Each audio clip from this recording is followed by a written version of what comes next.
दोस्तों, आज हम बात करेंगे श्राद्ध के बारे में। आसोज का यह महीना हिंदू धर्म के लोगों के लिए एक बहुत महत्वपूर्ण महीना कहा जाता है। इस माह में लोग अपने पूर्वजों को याद करके उनके निमित्त किसी ब्राह्मण को भोजन करवाते हैं व अपने घर की छत पर रोटी रखकर कौवे को भोग लगाते हैं। यह सब क्रिया इस महीने में हर वर्ष दोहराई जाती है। समाज में यह धारणा व्याप्त है कि ऐसा करने से पूर्वज तृप्त होते हैं, इसलिए यह क्रिया लंबे समय से समाज में व्याप्त है। इस कारण लोग इसके लाभ और हानि के बारे में विचार नहीं करते।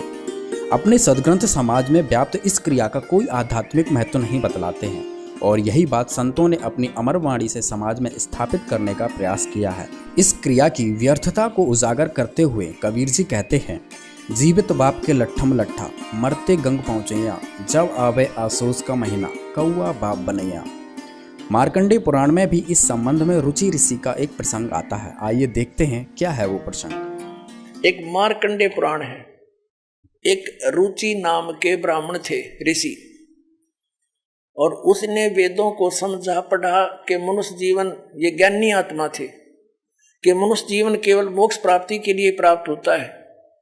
इसलिए उसने ना तो विवाह कराया, ब्रह्मचारी पद पर रहते हुए 40 वर्ष की उम्र हो गई थी और अपना जंगल में, वन में रहता था। कोई मकान झोंपड़ी भी नहीं डाल रखी थी। ये सोच करके मोक्ष प्राप्ति करानी है और ना क्या संग्रह करना है, 2 दिन का जीवन है। अब वो वेदों अनुसार साधना कर रहा था, रुचि ऋषि। और उसके जो पिताजी, दादाजी, परदादाजी, चौथा दादाजी, वो मर चुके थे, वह भूत बन रहे थे और वह भी ऋषि थे, ब्राह्मण थे। उनने भी ये कर्म कांड करे और करवाए थे तो भूता बनेंगे वह। तो वो चारों दिखाई दिए और कहा, बेटा तूने विवाह क्यों नहीं करवाया? विवाह करवा के तुम हमारा श्राद्ध करता है और हमारी गति हो जाती। अब रुचि कहने लगा कि पितामहो, वेद में तो ये मना कर रखा है, ये श्राद्ध श्रुद्ध निकालना, ये कर्म कांड करना, ये तो मूर्खों का मार्ग है। और वो पितर भी कहते हैं, बेटा है तो ऐसा ही, इसमें कोई संदेह नहीं, मिथ्या नहीं है, सच्चाई है। लेकिन हमारा क्या होगा? एक तुम बाढ़ में जाओ, थारा क्या होगा? आप मरे, अरे पुत्र और मरवाने के लिए तैयार करे। या देखो मार्कंडेय पुराण, ये गीता प्रेस गोरखपुर से प्रकाशित है। ये गीता प्रेस गोरखपुर से प्रकाशित है। 242 पृष्ठ पे संक्षिप्त मार्कंडेय पुराण, रोच्य मुनि की उत्पत्ति कथा। मार्कंडेय जी कहते हैं कि ब्राह्मण, पूर्व काल की बात है, प्रजापति रुचि ममता और अहंकार से रहित इस पृथ्वी पर विचरते थे। उन्हें किसी से भय नहीं था, वे बहुत कम सोते थे। उन्होंने न तो अग्नि की स्थापना की थी, न अपने लिए घर ही बना रखा था। वे एक बार भोजन करते और बिना आश्रम के ही रहते थे। उन्हें सब प्रकार की आसक्तियों से रहित एवं मुनिवर्ती में रहते देख उनके पितरों ने उनसे कहा, ये देखिए, ये चारों आगे भूत बन रहे, ये देखो, ये रुचि ऋषि है, ये इनके पहले बने हुए वो पंडित जी सारे भूत पूज का भूत बन गए। अब ये दिख गए इसने सारे इकट्ठे। पितर बोले, बेटा विवाह स्वर्ग और अपवर्ग का हेतु होने के कारण एक पुण्यमय कार्य है। ये तो इन पितरों के वचन हैं, ये तो पितरों के वचन है जो अपनी सलाह दे रहे हैं। देखना, उसे तुमने क्यों नहीं किया? ग्रस्त पुरुष समस्त देवताओं, पितरों, ऋषियों और अतिथियों की पूजा करके पुण्यमय लोकों को प्राप्त करता है। वह सभा के उच्चारण से देवताओं को, शब्द से पितरों को तथा अन्नदान, बलि, वैष्णदेव आदि से भूत आदि प्राणियों एवं अतिथियों को उनका भाग समर्पित करता है। बेटा, हम ऐसा मानते हैं कि गृहस्थ आश्रम को स्वीकार न करने पर तुम्हें इस जीवन में क्लेश पर क्लेश उठाना पड़ेगा तथा मृत्यु के बाद और दूसरे जन्म में भी क्लेश ही भोगना पड़ेगा। रुचि ने कहा, पितरगण, परिग्रह मात्र ही अत्यंत दुख एवं पाप का कारण होता है तथा उसे मनुष्य की अधोगति होती है। उससे मनुष्य की अधोगति होती है। यही सोचकर मैंने पहले से त्री संग्रह नहीं किया। अब यहां देखो, पितर बोले बेटा, जितेंद्रिय होकर आत्मा का प्रक्षालन करना उचित है, किंतु तुम जिस मार्ग पर चल रहे हो वह मोक्ष मार्ग है। बता, इसने तो घटिया मान रहे मोक्ष मार्ग ने कि तुम जो कर्म कर रहे हो जिस मार्ग पर चले तो मोक्ष मार्ग है। अरे हम बतावांगे पितृवृंद का मार्ग। देखिए रुचि ने पूछा, पितामहो, वेद में कर्म मार्ग को अविद्या कहा गया है, जो तुम सलाह दे रहे हो वो कर्म कांड, श्राद्ध श्रुद्ध निकालना, पितृ पूजना, वो तो मूर्खों का सलाह कही है। फिर क्यों आप लोग मुझे उस मार्ग में लगाते हैं? पितर भी कहते हैं। पितर बोले, यह सत्य है कि कर्म को अविद्या ही कहा गया है, इसमें तनिक भी मिथ्या नहीं। फिर थारा सिर बच गया, फिर क्या रह गया बता भाई। ये हमारे पुराणों में लिखा है।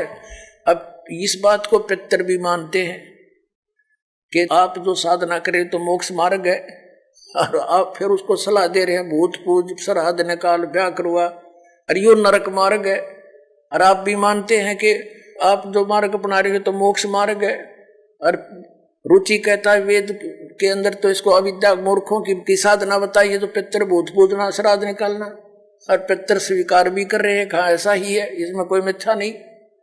फिर ये बकवाद घट रखी, अगर ऐसा कर लो, पितर ऐसा कर देते हैं, पितर पुत्र दे देते हैं, टट्टू दे देते हैं, आप भूखे मरे बतावे, मूर्ख बना रखा है। एक बार क्या था, परमात्मा कबीर जी काशी में गंगा घाट पर चले गए। गंगा का एक घाट बना हुआ है, वहां पर ये ब्राह्मण लोग सूर्य को, यानी ऐसे सूर्य की तरफ मुंह करके गंगा से जल उठावें और वहीं डाल दें। कबीर साहब बढ़कर उसमें गंगा में घुटनों पानी में और ऐसे नौकरन लगे गंगा के जल को, पटरी पर फेंक रहे पूरी स्पीड तक। अब वो सारे पंडित जी अपना काम छोड़ कर कबीर साहब की ओर देखने लगे, कहने लगे, वो कबीर ये क्या कर रहा तू? कबीर जी बोले, आप क्या कर रहे हो? मैंने ना पूछा, तुम क्यों पूछ रहे हो मेरे से? पहले आप बताओ आप क्या कर रहे हो? कि हम अपने पितरों को स्वर्ग में जल भेज रहे हैं, ये हम यहां जल डाल रहे हैं ना, ऐसे मंत्र बोलकर, ऐसे सूर्य की तरफ मुंह करके, ये वहां स्वर्ग में हमारे भूखे प्यासे पितरों को जल प्राप्त होगा। परमात्मा बोला, मैंने एक बगीची लगा रखी अपनी झोपड़ी के आगे, और मैं उस झोपड़ी को उस बगीची को सींच रहा हूं। फिर मंड के करड़े हो गए। तो वो कहने लगे, रे भोले आदमी, इतनी दूर कैसे जाएगा जल? ये तो यहीं पड़ा है।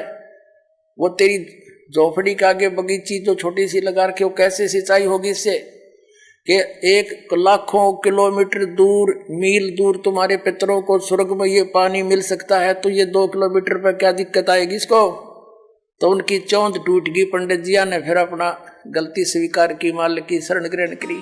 इस प्रकार आपने देखा कि श्राद्ध आदि करना मोक्ष मार्ग नहीं है, बल्कि इसके उल्ट पितृ पूजा करने से हम सभी भी पितृ बन जाएंगे, हमारा आत्म कल्याण नहीं हो सकता। गीता जी का अध्याय 9 श्लोक 25 भी इसका प्रमाण है कि पितृ पूजा करने वाले पितृ बनते हैं। सदग्रंथों के साथ साथ संत भी अपनी लीलाओं से इस तरह के उदाहरण हमारे लिए छोड़कर जाते हैं, जिससे हम इन कुप्रथाओं से आसानी से समझकर पीछे हट सकें। ऐसा ही एक प्रसंग संत गरीबदास जी से जुड़ा हुआ है। संत गरीबदास जी हरियाणा के झज्जर में एक परम संत हुए हैं। एक किसान उनके पास आता था, उसे संत जी की बातें बहुत अच्छी लगती थी, इसलिए वो उनके पास रोज आता था। आइए जानते हैं उसके बाद क्या होता है। पुणात्माओं, आदरणीय गरीबदास साहिब जी, जिनको गांव छुड़ानी जिला झज्जर के हरियाणा वाले, इनको परमात्मा मिले थे। परमात्मा ने इनको ये ज्ञान फीड कर दिया था इनके अंदर। इनका एक शिष्य था, गांव का ही किसान ही, ये भी किसान थे, और वो डेली आता था, बड़ा श्रद्धालु था, डेली आता था दर्शनार्थ। लेकिन एक दिन ना आया। गरीबदास साहिब जी ने पूछा कि बेटा बच्चा, क्या बात है, कुशल तो है, आज पहुंचा नहीं, तो कल नहीं आया? तो कहता है, जी कल मेरे पिताजी का श्राद्ध था, इसलिए नहीं आ पाया। अच्छा भाई, और जी कल भी नहीं आन पाऊंगा।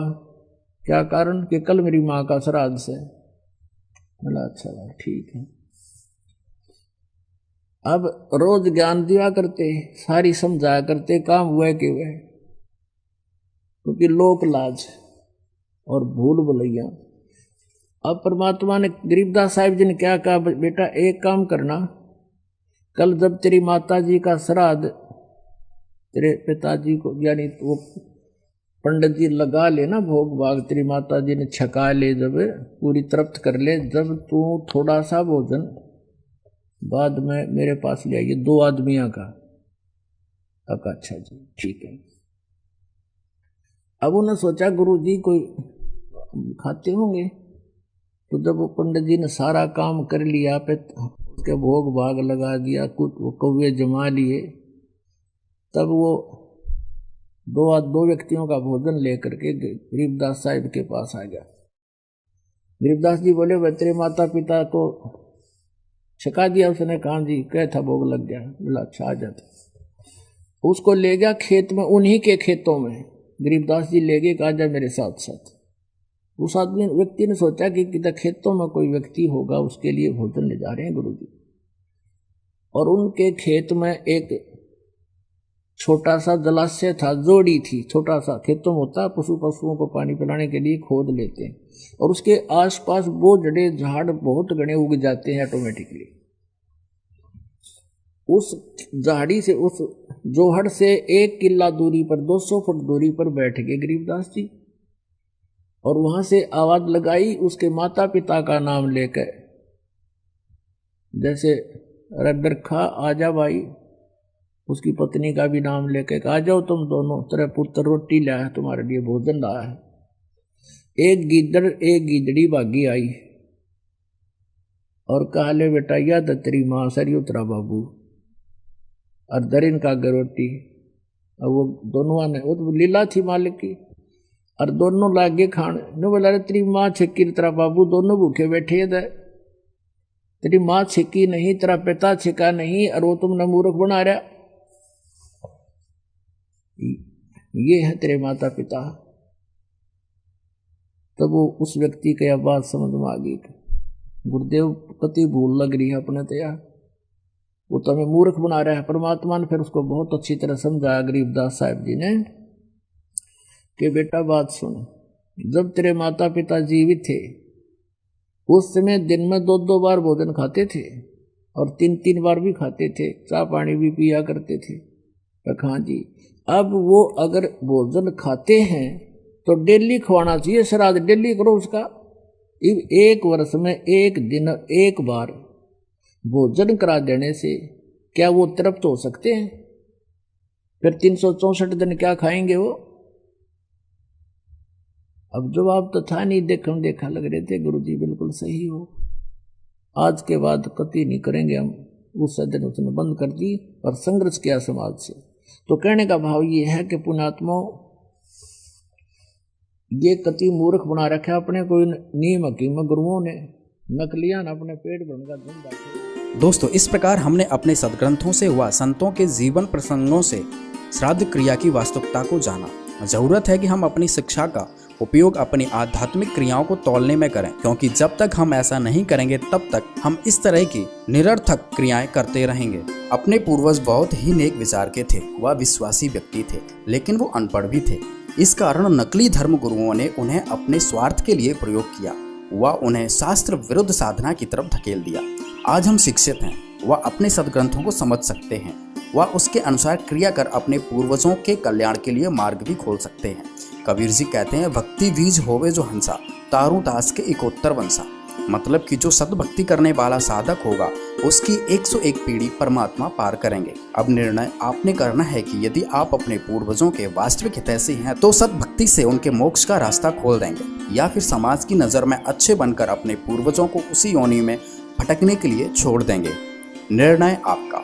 सदग्रंथ क्या कहते हैं और सद्भक्ति क्या है, इसके लिए आप जगत गुरु तत्वदर्शी संत रामपाल जी महाराज जी के अमृत वचन आप प्रतिदिन सुनें और समझें कि वास्तविकता क्या है। धन्यवाद।